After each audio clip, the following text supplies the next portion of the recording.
So here's our invitation for this week. As you seek to practice the discipline of generosity, we want to invite you to bless 3 different people this week, one of whom is not a member of our church family.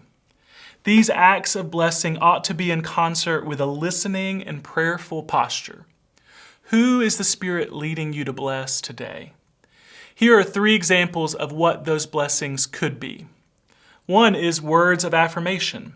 So send someone a note, an email, or a text. Speak some words of encouragement to someone in person. As we bless someone with our words, we are communicating love and modeling the blessing we receive from God as His beloved sons and daughters. Another way to bless would be through acts of kindness. How can you serve a neighbor this week? Who doesn't feel blessed when someone does them a favor or provides them some kind of practical support? Cutting a neighbor's lawn, babysitting an exhausted couple's kid, helping a neighbor move to his new home. These acts of kindness literally add strength to their arm. They lighten the recipient's load. As we seek to practice generosity in the ways of Jesus, we can serve as Jesus served. And finally, gifts. When we think of generosity, this is probably the first thing we think of.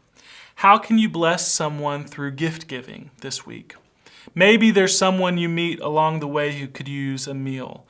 Maybe you could bake some cookies for a neighbor or make a coworker's morning with Starbucks. When we bless people in this way, we are communicating to them that we see them and that we love them, just as the Lord sees us and loves us. We are giving in the way of Jesus. In order to stay rooted in the Spirit as you practice this discipline, it could be helpful to connect each of these opportunities to bless with prayer. Praying that the recipient feels seen, loved, and cared for, and that they are able to experience God's grace and goodness through this humble act of generosity.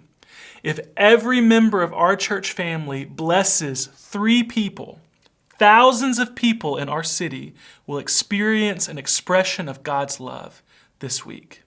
Let's do that.